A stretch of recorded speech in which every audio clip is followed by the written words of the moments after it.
आपके सामने है class 7th English as with Ester chapter number 5 की एक छोटी सी पोयम सिक्स एंड आउट। और इस पोयम के राइटर हैं जी.डी. मार्टिनो। इस पोयम में पोइट उन बच्चों के बारे में बता रहे हैं, यानी उन बच्चों के बारे में इन्होंने पोयम लिखी है जो एक स्ट्रीट पर अपने गेम क्रिकेट को खेल रहे हैं। और हम अब पोयम को स्टार्ट करते हैं। पोयम की स्टार्टिंग में लिखा है, the pitch was only smooth in part, it sank at either crease. अब देखिए पिच क्या होता है और ये क्रीज क्या है।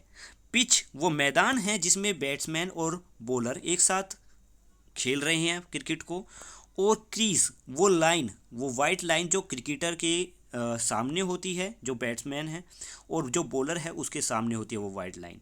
तो इन्होंने कहा है कि फर्स्ट लाइन में, फर्स्ट टू लाइंस में जो पिच है जिस मैदान में वो खेल रहे हैं क्रिकेट, वो कुछ ही हिस्सों में स्मूथ है, यानी हर जगह से वो सही नहीं है। It sank at either crease, यानी जो लाइनें जहाँ से बैट्समैन उस बॉल को हिट करता है वहाँ पर भी कुछ गड्ढे हैं।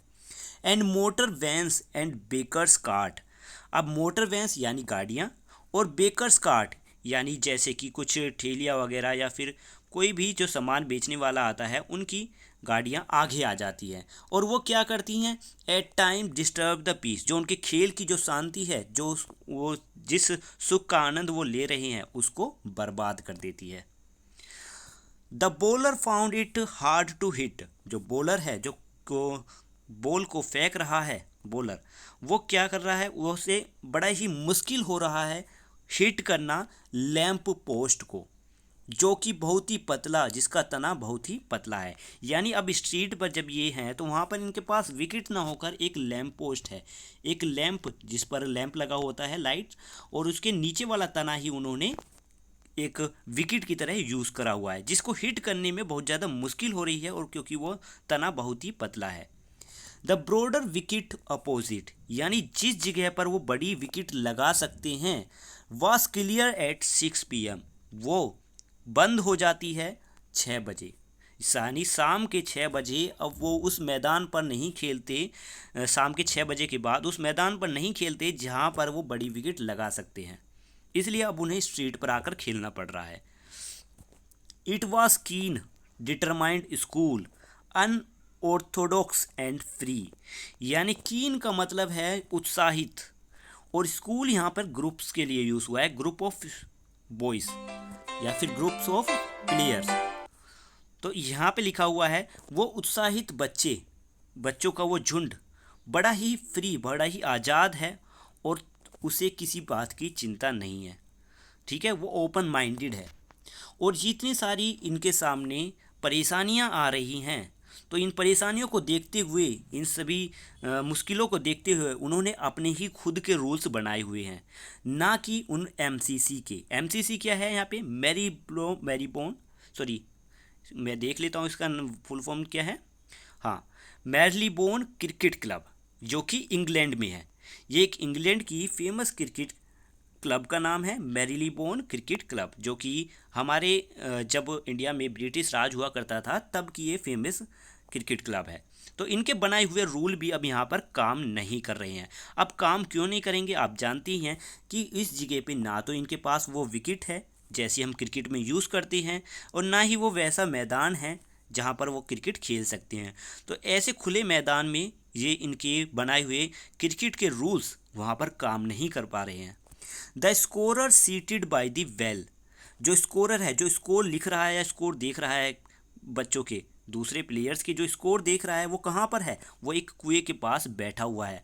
Keeped up a fire of talk, fire of talk का मतलब है यहाँ पे कमेंट्री, कि वो क्या कर रहा है, कमेंट्री कर रहा है, वो बता रहा है कि अब इसने हिट किया है, इसके इतने रन्स हो गए हैं। इस तरीके से जो मैच में कमेंट्री करता है, उसी तरीके से ये बच्चा भी एक कमेंट्री कर रहा है। वो हर चीज़ है, वो एम्पायर भी है, वो क्राउड भी है, खुद ही भीड़ है, और क्या कर रहा है वो, and all and plied a busy chalk, और वो चौक को चलाने में बहुत ज़्यादा बिजी है, व्यस्त है।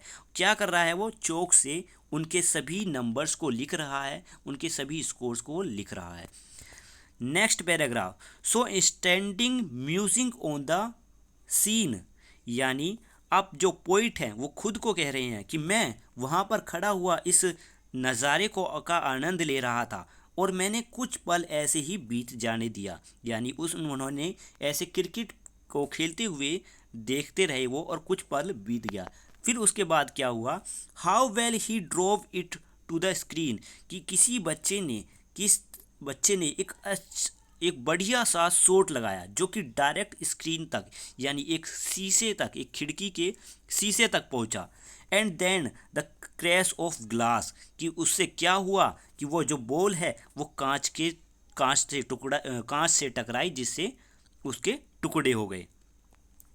It watches I watches the players as they ran, मैं देख रहा था उन प्लेयर्स को जो कि दौड़ रहे थे इधर उधर, और आवाज़ सुन रहा था। किसकी आवाज़ सुन रहा था? जब वो बच्चे वहाँ से चले गए थे तब मैंने एक तेज़ आवाज़ सुनी जो एक गुस्सेल व्यक्ति की थी। मतलब एक गुस्से से भरा हुआ व्यक्ति बड़ी ही एक मैजेस्टिक तरीके से वहाँ पर चाल चलते हुए आया, और जो कि उन बच्चों को द लोस का मतलब यहाँ पे पनिशमेंट के लिए यूज़ हुआ है, यानी वह यहाँ पर पनिशमेंट देने के लिए आया था उन बच्चों को। अब देखिए हम इस पोएम को डायरेक्ट विदाउट रीडिंग इसको पढ़ने की कोशिश करते हैं कि इसका मीनिंग क्या है। जो भी आपको कन्फ्यूज़न थी शायद वो अब आपको दूर हो जाएगी। इन्होंने लिखा हुआ है, वो मैदान जिस पर वो खेल रहे हैं वो स्मूथ बिल्कुल भी नहीं है, वो कुछ हिस्सों पर ही स्मूथ है। अगर जहाँ पर देखा जाए, जहाँ से जो बैट्सबॉल होता है वो बॉल को हिट करता है, वहाँ पर भी गड्ढे हो चुके हैं। मोटर वैन्स और जो बेकर कार हैं वो बार बार बीच में आकर उनकी शांति को भंग कर रही हैं। जो बॉलर है उसको बड़े ही मुश्किल हो रही है उस लैंप पोस्ट को हिट करने में, जो कि बहुत ही पतला है, जिसको उन्होंने विकेट बनाया हुआ है। और जो चौड़ी विकेट जो वो लगा सकते हैं एक ग्राउंड में, वो ग्राउंड भी शाम के 6 बजे बंद हो जाता है। वहाँ पर बड़े ही उत्साह से भरे हुए बच्चे का एक ग्रुप है जो बड़े ही आज़ाद है और उसे किसी बात की चिंता नहीं है, और इतनी सारी परेशानियों के होते बावजूद भी उन्होंने अपने ही रूल बनाए हुए हैं, ना कि किसी एमसीसी के रूल्स को वो फॉलो कर रहे हैं कि यहाँ पे एमसीसी के रूल्स काम नहीं करेंगे। जो स्कोरर है, यानी जो स्कोर लिख रहा है, वो एक कुएं के पास बैठा हुआ है और वो बार बार बोल रहा है, यानी तेज़ी से बोल रहा है, यानी कमेंट्री कर रहा है। वो खुद ही अंपायर है और खुद ही भीड़ है। जो लोग क्रिकेट को देखने आते हैं वो खुद ही वो भीड़ है, और वो बड़ा ही व्यस्त है चौक से स्कोर्स लिखने में, चौक चलाने में। मैं खुद वहाँ पर उस सीन का नज़ारे का आनंद ले रहा हूँ, मैं उसे देख रहा हूँ, उसको सोच रहा हूँ, और ऐसे ही कुछ पल बीत गया। फिर मैंने देखा कि एक शानदार हिट लगा जो एक विंडो की खिड़की तक पहुँचा, एक स्क्रीन तक, और तभी उस बॉल ने उस कांच के टुकड़े पर से वो जाकर टकराई और उसको तोड़ दिया।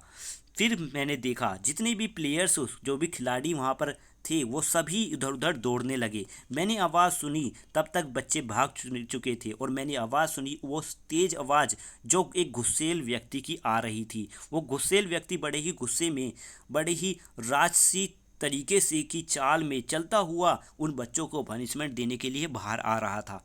और इस पोएम को इन्होंने यहीं पर ख़त्म कर दिया है। अगर पोएम अच्छी लगी है, एक्सप्लेनेशन अच्छा लगा है, तो प्लीज़ लाइक ज़रूर करना है। Thank you, have a nice day, bye.